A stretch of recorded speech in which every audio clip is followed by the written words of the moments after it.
राधे राधे, जय श्री कृष्णा।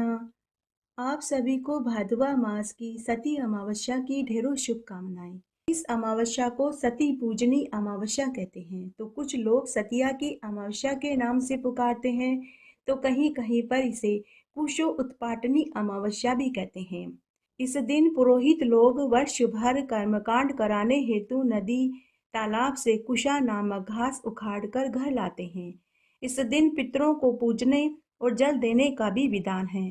पाटे पर जल का लोटा रखकर 13 रोली की टीकी, 13 मेहंदी की टीकी, 13 काजल की टीकी लगाते हैं।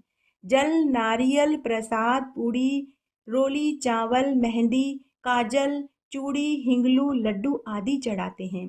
हो सके तो रानी सती के मंदिर भी जाना चाहिए। प्रसाद दक्षिणा चढ़ानी चाहिए।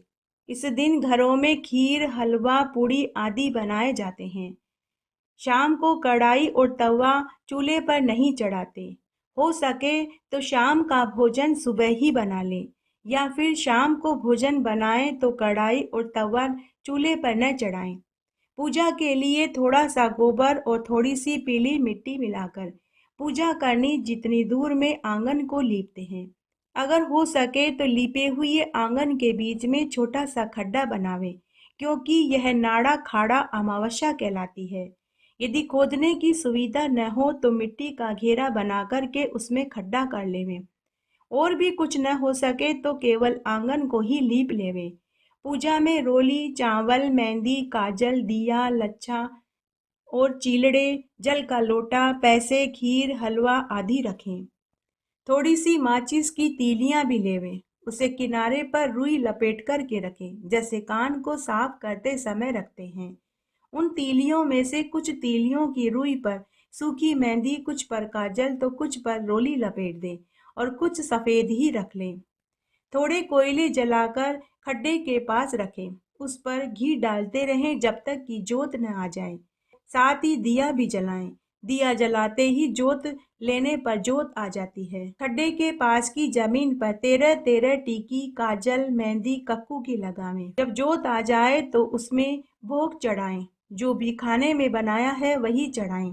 उसके बाद जो भोजन का थाल जोत लेते समय रखा है, उस भोजन को एक ब्राह्मण को दे देवें। तीलियां भी थोड़ी थोड़ी सब तरह की वहां चढ़ा देवें। पहले सब आदमी पूजा करके 4 परिक्रमा कर देवें, उसके बाद औरतें पूजा करें। आधी तीलियां आदमी चढ़ावें और आधी तीलियां औरतें चढ़ावें। औरतें 3 परिक्रमा देवें। घर की बहन बेटी से पूजा न करावें और नहीं देखने देवें, क्योंकि यह कुल की पूजा है। आज की अमावस्या में बायना भी नहीं निकालते। आइए अब हम सती की अमावस्या की व्रत कथा सुनते हैं। एक बार बहुत छोटा सा गांव था। उस गांव में एक बुढ़िया माई अपने इकलौते बेटा बहू के साथ रहती थी। बुढ़िया का बेटा परदेश कमाने गया हुआ था। वह 6 महीने घर से बाहर रहता था और 6 महीने बाद ही धन कमाकर लौटता था। दोनों सासू बहू माँ बेटी की तरह रहती थी। उनमें कभी कोई लड़ाई झगड़ा काम को लेकर नहीं होता था। उनके पड़ोसियों को भी बड़ा अचंभा होता था कि दोनों सासू बहू माँ बेटी की तरह रहती है।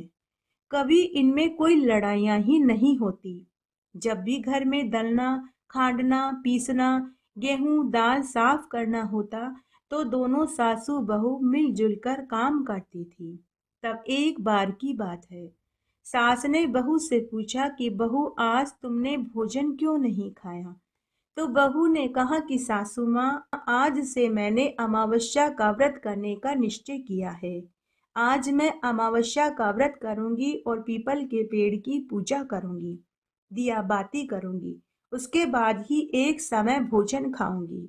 सास ने पूछा कि बहू, अमावस्या का व्रत करने और पीपल के पेड़ की पूजा करने से क्या फल मिलता है? तो बहू ने कहा कि सासू माँ, बहुत पुण्य फल मिलता है। घर में धन धान्य के भंडार भरते हैं, पति की उम्र लंबी होती है, अचल अटल सुहाग मिलता है, दीर्घायु आज्ञाकारी स्वस्थ पुत्र पैदा होते हैं, सभी की सभी मनोकामनाएं पूरी होती है। तब सास बोली कि बहू, मेरी तो उम्र हो गई है, मुझसे इस उम्र में व्रत उपवास नहीं होंगे, लेकिन तुम इस व्रत को जरूर करो। बहू, जब भी तुम अमावस्या की कथा कहानी सुनो तो मुझे सुना देना। मैं तुम्हारे साथ पीपल के पेड़ की पूजा करने भी चलूंगी। इस तरह बहू भादवा मास की अमावस्या से सती अमावस्या का व्रत करने लगी, पीपल के पेड़ की पूजा करने लगी और दोनों समय दिया बाती करने लगी। समय अच्छे से बीत रहा था। अब एक दिन बुढ़िया माई पड़ोस में गई। पड़ोस की औरतों ने बुढ़िया माई के कान भर दिए। जैसा कि आजकल के ये चलन में ही है, कोई किसी को हंसता हुआ देख नहीं सकता। उनके पेट में यह दर्द होता है कि यह क्यों हंसी खुशी रहते हैं, क्यों ये दोनों समय थाप कर रोटी खाते हैं। यह किसी से बर्दाश्त नहीं होता। जब बुढ़िया माई पड़ोस में गई तो पड़ोसनों ने बुढ़िया के कान भर दिए, क्योंकि उन्हें यह बर्दाश्त नहीं हो रहा था कि सासू बहुएं माँ बेटी की तरह रहती है।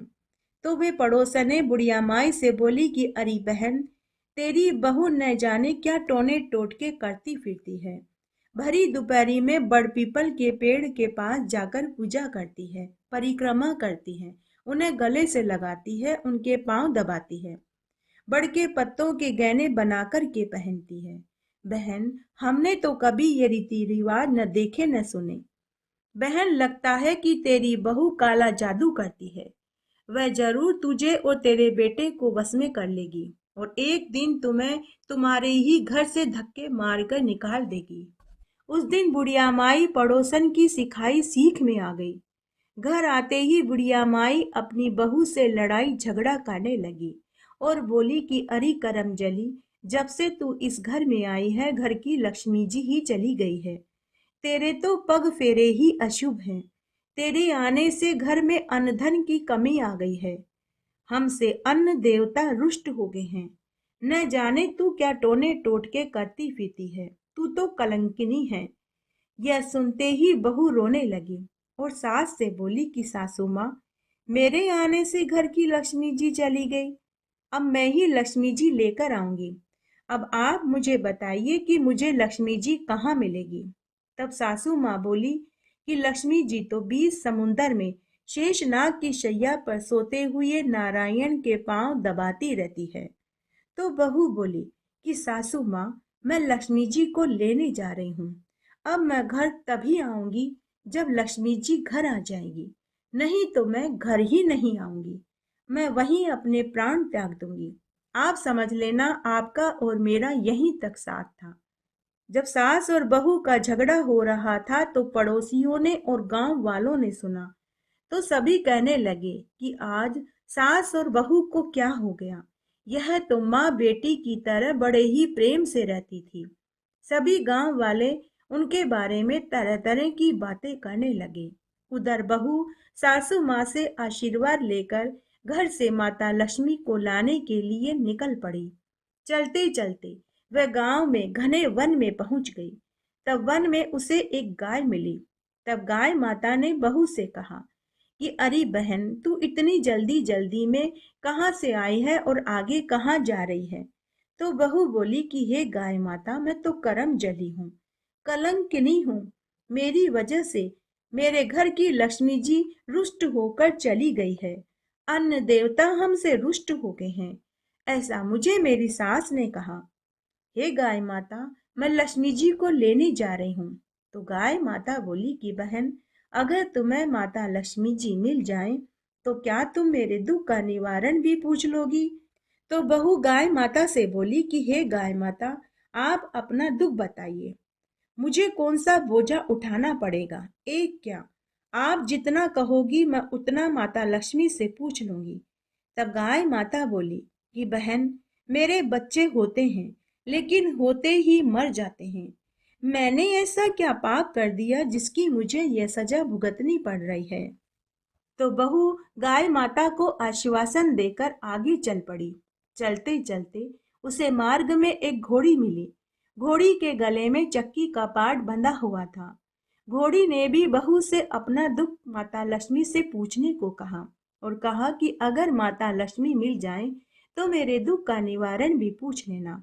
तब बहू ने घोड़ी को भी भरोसा दिलाया और वहां से आगे चल दी। आगे उसे एक बूढ़ा व्यक्ति मिला जो दोनों पैरों से अपाहिज था। कोढ़ से पीड़ित था। उस वृद्ध व्यक्ति ने बहू से कहा कि बेटी, तुम कहाँ जा रही हो? तब बहू ने वृद्ध व्यक्ति को भी पूरी बात बताई और कहा कि बाबा, मैं माता लक्ष्मी को लेने जा रही हूँ।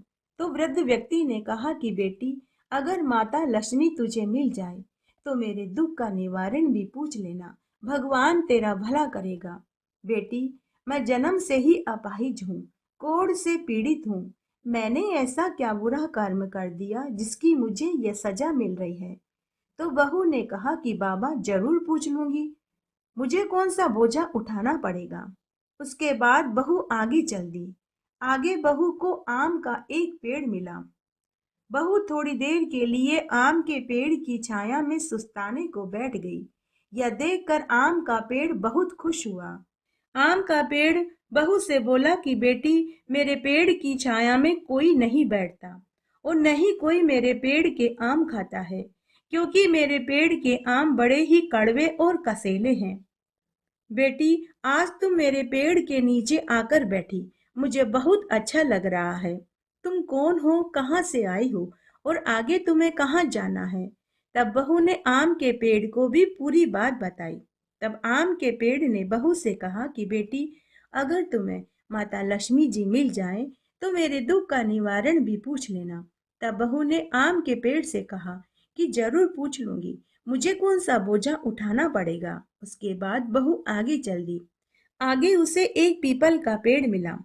पीपल के पेड़ ने भी बहू से पूछा कि बेटी, तुम कौन हो, कहाँ से आई हो और आगे तुम कहाँ जा रही हो?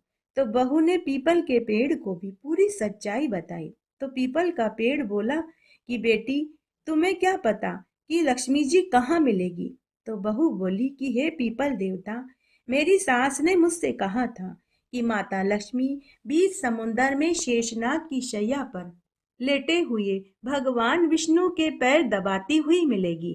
तो पीपल का पेड़ बोला कि बेटी, आगे तो घना जंगल है, उस जंगल में खूंखार जानवर रहते हैं, वे तुझे खा जाएंगे। तो बहू बोली कि हे पीपल देवता, मेरी सास ने कहा था कि घने जंगल के बाद ही समुंदर आएगा। आज चाहे शेर मिले या भालू, सांप मिले या अजगर, आज तो मैं माता लक्ष्मी को घर लेकर ही जाऊंगी। इस तरह बहू वहां से भी आगे चल दी। कई दिनों से भूखी प्यासी बहू बेहोश होकर आगे गिर पड़ी। तब बैकुंठ में बैठी माता लक्ष्मी नारायण से बोली कि हे प्रभु, मृत्यु लोक में आपकी एक भक्त है, इसके दुख तो आपको ही दूर करने पड़ेंगे। तब भगवान विष्णु बोले कि हे प्रिय, इसके जैसे मेरे बहुत भक्त हैं, मैं किस किस के दुख दूर करता रहूंगा। तब माता लक्ष्मी बोली कि हे प्रभु, यह कई दिनों से भूखी प्यासी है, यह हर महीने की अमावस्या का व्रत और पीपल के पेड़ की पूजा करती है, दिया बाती करती है। अगर आज इसे कोई जंगली पशु खा जाएगा तो इसकी मृत्यु का पाप तो हमारे ही सिर लगेगा। तब भगवान विष्णु और माता लक्ष्मी ने एक साधु और साध्वी का वेश बनाया और वहां प्रकट हो गई जहां बहू बेहोश पड़ी थी। उन्होंने बेहोश बहू के ऊपर अमृत के छींटे डाले, तभी बहू को होश आ गया। तब साधु और साध्वी रूप में भगवान विष्णु और माता लक्ष्मी ने बहू से पूछा कि बेटी, तुम कौन हो, कहाँ से आई हो और इस घने जंगल में क्या कर रही हो? तो बहू ने पूरी बात बता दी। तब साधु और साध्वी ने बहू से कहा कि बेटी, तुम कैसे पहचानोगी कि भगवान कैसे होते हैं? तब बहू बोली कि मैं जरूर पहचान लूंगी, क्योंकि मेरी सास ने कहा था कि माता लक्ष्मी बीच समुन्दर में नारायण के पैर दबाती रहती हैं। साधु और साध्वी वेश में भगवान विष्णु और माता लक्ष्मी बहू के सच्चे वचन और सच्चे हृदय से प्रसन्न हो गए। उन्होंने बहू को साक्षात दर्शन दिए। बहू उनके चरणों में गिर पड़ी।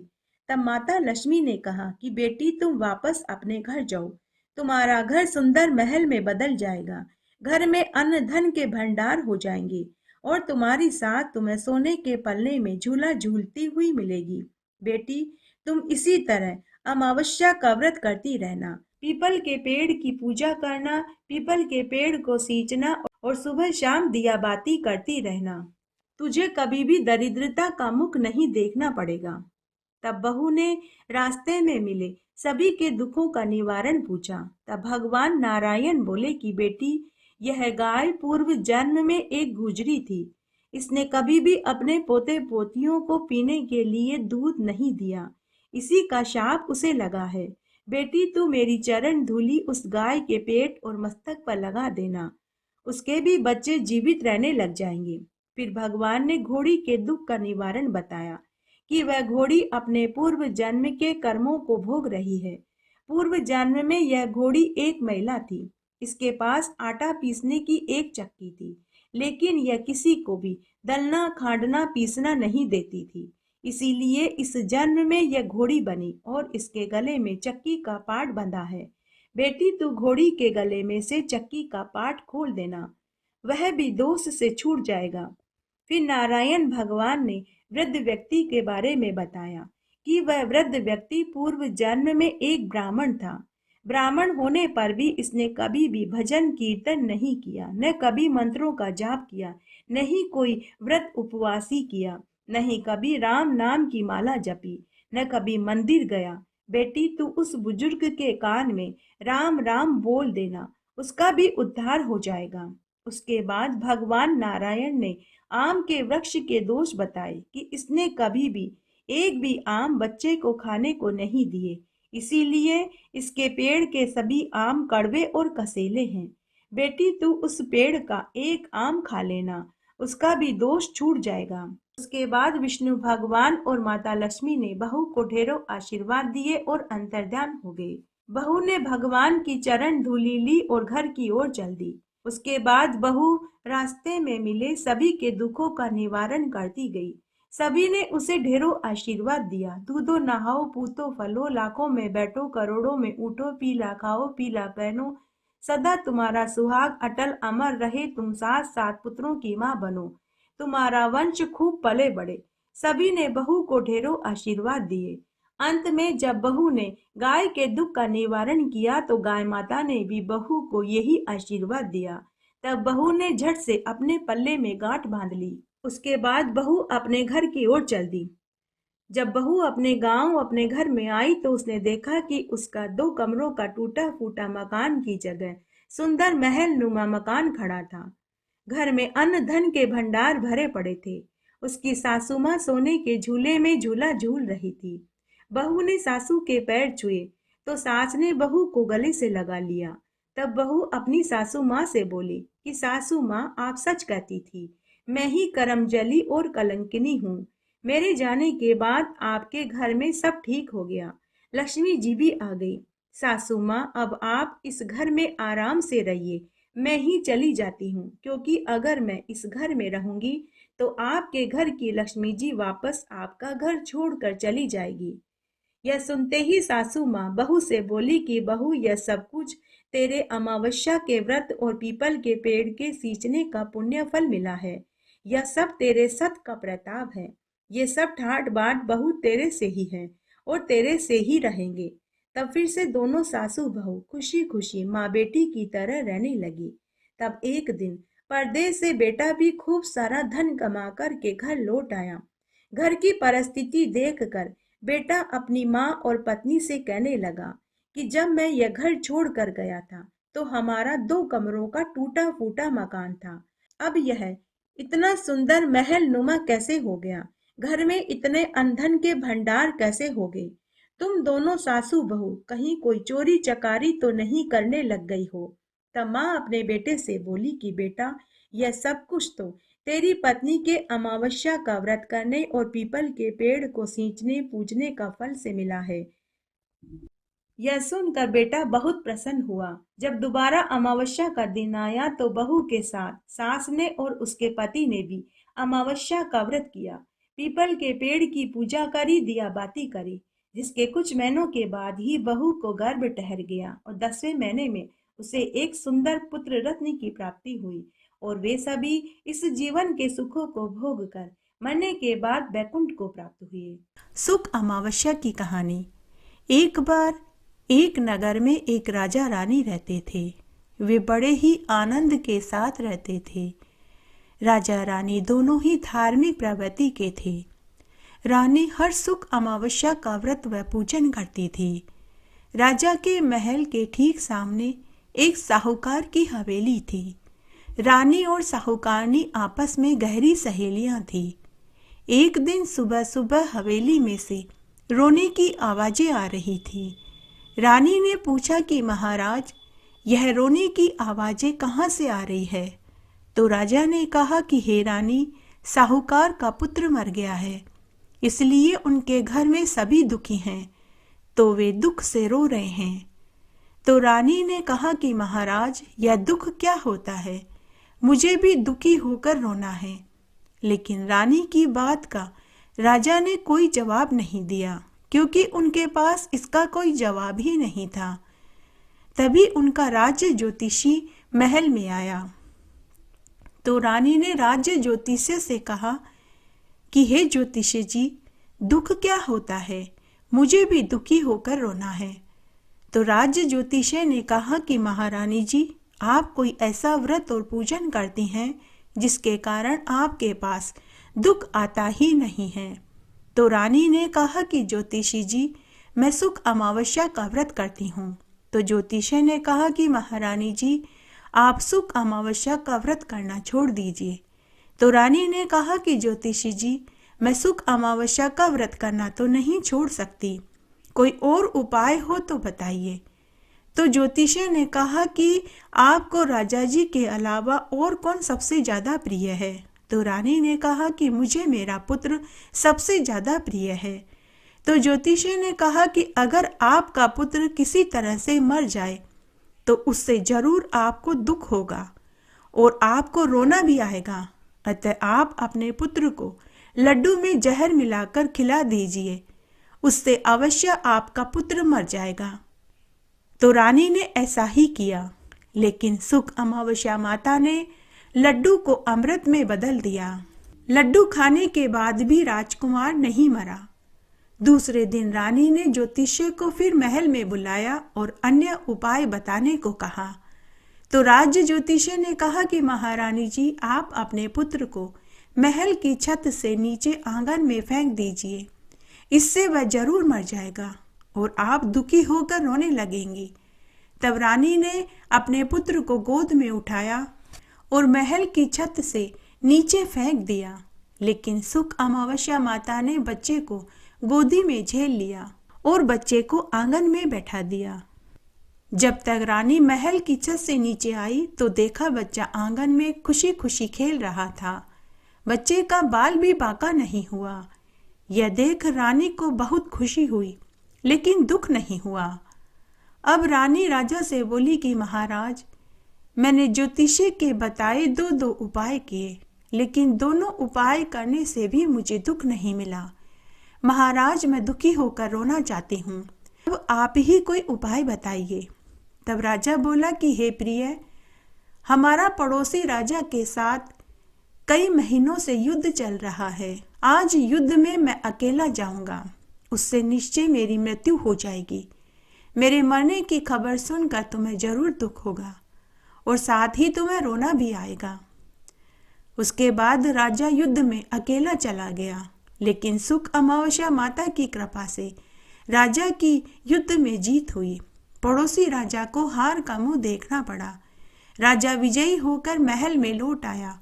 अब तो राजा को भी महान आश्चर्य होने लगा। रानी ने फिर राजा से पूछा कि महाराज, दुख क्या होता है? राजा मन ही मन सोचने लगा कि रानी को कैसे समझाऊं कि दुख क्या होता है। तब राजा ने पुनः रानी से कहा कि हे रानी, आज मैं गंगा जी में कूद जाऊंगा। मुझे तैरना नहीं आता है, इससे निश्चय ही मेरी मृत्यु हो जाएगी। उसके बाद राजा तीर्थ यात्रा के लिए निकल पड़ा। ऊपर बैकुंठ में माता पार्वती जी महादेव जी से बोली कि हे नाथ, क्या मृत्यु लोक में कोई ऐसा इंसान है जो परम सुखी हो, उसे कभी किसी चीज का दुख न हुआ हो? तो महादेव जी बोले कि हे गोरा, मृत्युलोक में एक रानी है जो परम सुखी आत्मा है। चलो, आज मैं तुम्हें उसके दर्शन करवाता हूँ। तब महादेव और पार्वती जी वेश बदलकर मृत्युलोक में भ्रमण करने आए।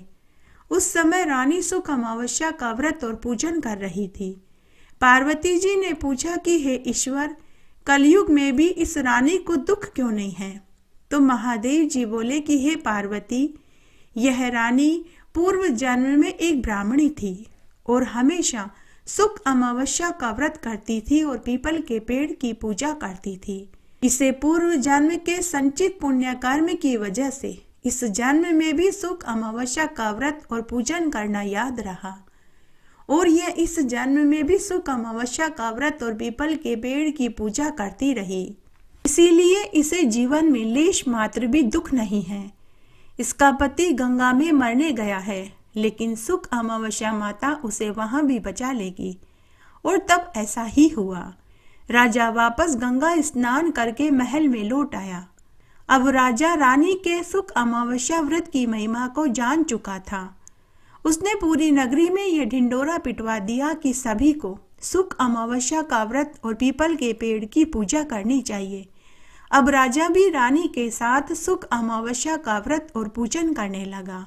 आइए अब हम शुक्ल अमावस्या की दूसरी कहानी सुनते हैं। एक ब्राह्मण और ब्राह्मणी थी।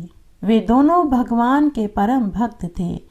घर में सब कुछ था, लेकिन उन्हें औलाद सुख की प्राप्ति नहीं हुई। एक दिन अपनी स्त्री से वन में तपस्या करने जाने के लिए कहा और भगवान पर भरोसा करके वन में चला गया।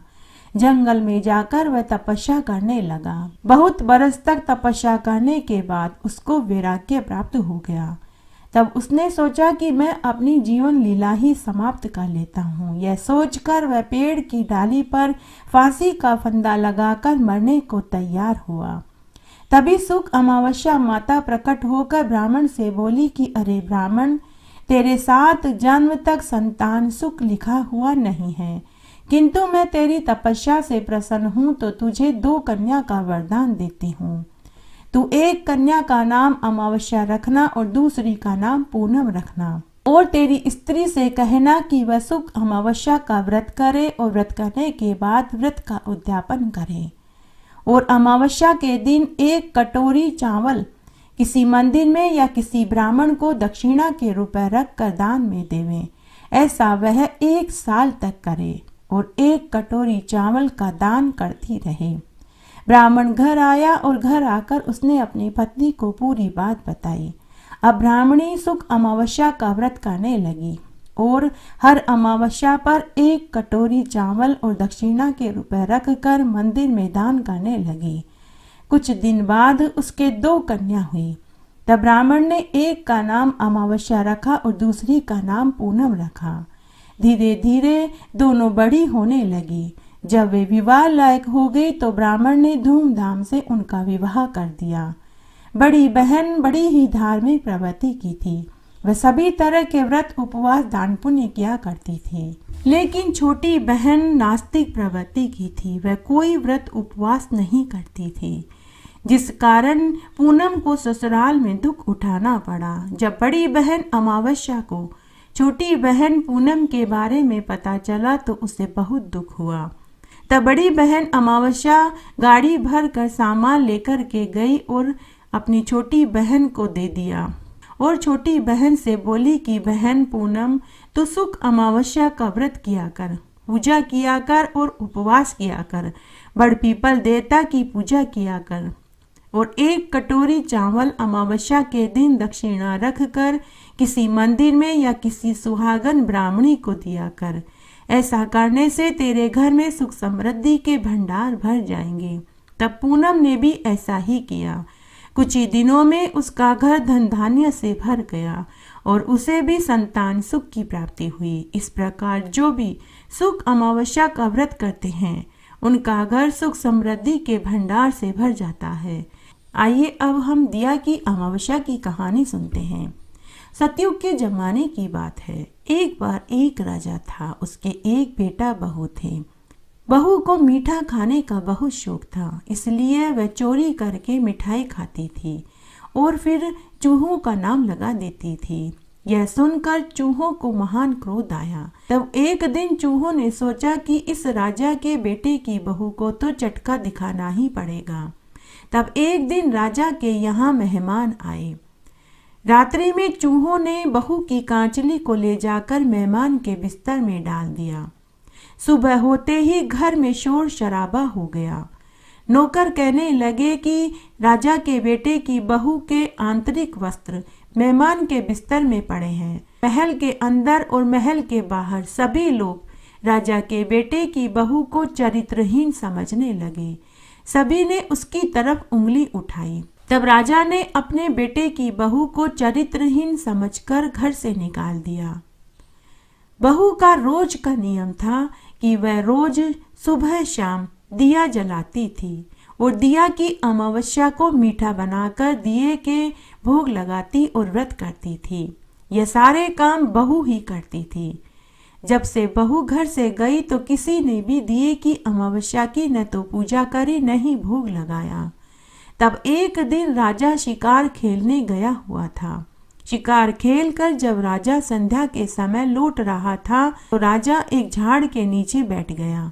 राजा को देखकर महान आश्चर्य हुआ कि नगर के सभी दिए अदृश्य रूप लेकर झाड़ पर बैठे थे और आपस में बातें कर रहे थे। सभी आपस में पूछ रहे थे कि किसने क्या खाया। तब उनमें से एक दिया बोला कि मेरे जैसा दुर्भाग्यशाली कोई नहीं होगा। मुझे हर साल राजा की बहू पूजती थी और दीपक लगाती थी और मेरे भोग लगाती थी, लेकिन अब राजा ने उसे महल से निकाल दिया। तब सभी दियों ने महल के दिए से पूछा कि राजा ने ऐसा क्यों किया। तो महल के दिए ने अन्य दियों से कहा कि राजा के बेटे की बहू को मीठा खाने का शौक था, तो वह मिठाई चुरा कर के खाती थी और चूहों का नाम लगा देती थी। तो चूहों ने गुस्से में आकर राजा की बहू के आंतरिक वस्त्र मेहमान के बिस्तर में जाकर डाल दिए। जब सुबह नौकरों ने मेहमान के बिस्तर में राजा के बेटे की बहू के आंतरिक वस्त्र देखे तो वहां शोर शराबा हो गया।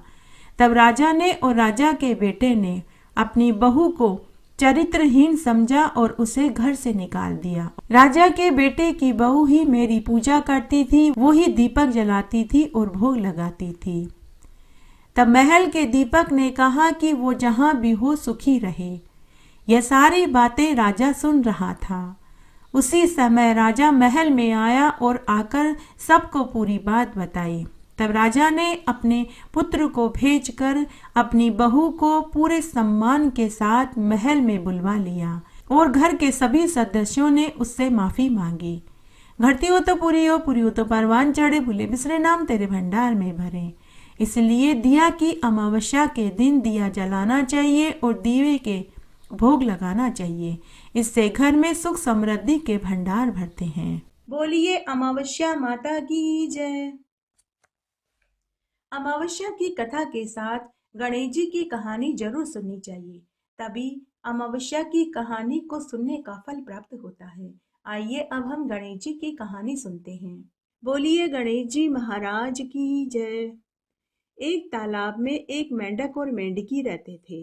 उस तालाब पर रोज एक ब्राह्मण स्नान करने आता था, तो वह गणेश जी के नाम का जाप किया करता था। मेंढकी रोज उस ब्राह्मण के मुख से गणेश जी के नाम की स्तुति सुनने लगी। अब वह भी गणेश जी के मंत्रों का जाप करने लगी। एक दिन मेंढक मेंढकी से बोला कि अरे मेंढकी, तू क्यों रोज गणेश जी के नाम का जाप करती है? हम जल में रहते हैं, जल के जीव जंतुओं को खाकर अपना पेट भरते हैं और जल के तलहटी में जाकर सोते हैं, तो तुझे जल देवता के नाम की स्तुति करनी चाहिए। क्या गजानन जी करती रहती है? अब तू गजानन जी के नाम की रट लगाना छोड़ दे, नहीं तो मैं तुझे छोड़कर दूसरी मेंढकी के पास चला जाऊंगा। बेचारी मेंढकी कुछ नहीं बोली। अब वह मन ही मन गणेश जी के नाम का जाप करती। इस तरह समय बीतने लगा। तब एक दिन एक गुजरी अपने गाय भैंसों का बाटा बनाने के लिए उसी तालाब पर एक चरा पानी लेने आई, तो उस चरे में वे दोनों मेंढक मेंढकी भी आ गए। गुजरी ने घर आकर चूल्हे पर पानी का चरा चढ़ा दिया और उसमें गाय भैंसों का बाटा डाल दिया। थोड़ी ही देर में पानी गर्म हो गया। मेंढकी तो मन ही मन गणेश जी के नाम का जाप करती रही, तो उसे गर्म पानी का एहसास नहीं हुआ, लेकिन मेंढक का शरीर जलने लगा। उसने मेंढकी से पूछा कि अरे मेंढकी, क्या तुझे गर्म का एहसास नहीं हो रहा? तू तो एकदम शांत पड़ी है। तो मेंढकी बोली कि मैं तो गणेश जी के नाम का जाप कर रही हूँ, इसलिए मुझे तो गणेश भगवान बचा रहे हैं। तो मेंढक बोला कि अगर तेरे गणेश भगवान ने आज हम दोनों को बचा लिया, तो मैं भी तेरे साथ गणेश जी के नाम का जाप करूंगा। तू तेरे गणेश भगवान से बोल कि वो हमें बचा ले। तो मेंढकी ने हाथ जोड़कर गणेश भगवान से विनती करी कि हे गणेश जी भगवान, कृपया करके आज हमें इस संकट से बचा लीजिए। गणेश भगवान को याद करते ही उनके ऊपर गणेश जी की कृपा हुई। तभी गणेश भगवान की कृपा से दो बैल लड़ते लड़ते चूल्हे के पास आ गए। उनके सींगों से चूल्हे पर रखा चरा गिर गया। तभी वे दोनों मेंढक मेंढकी बाहर निकल गए और पुनः तालाब पर चले गए। यह आश्चर्य देखकर मेंढक भी गणेश भगवान की महिमा को मान गया। अब वह भी अपनी मेंढकी के साथ गणेश जी के नाम का जाप करने लगा। बोलिए गणेश जी महाराज की जय। इस तरह आज हमने सतिया की अमावस्या की व्रत कथा और गणेश जी की कहानी सुनी। आशा करती हूँ आपको इन सभी कथा कहानियों को सुनने का संपूर्ण फल प्राप्त होगा। मेरे साथ बने रहने के लिए आपका धन्यवाद। आगे आने वाली कथा कहानी के लिए भी आप इसी तरह मेरे साथ बने रहें। धन्यवाद।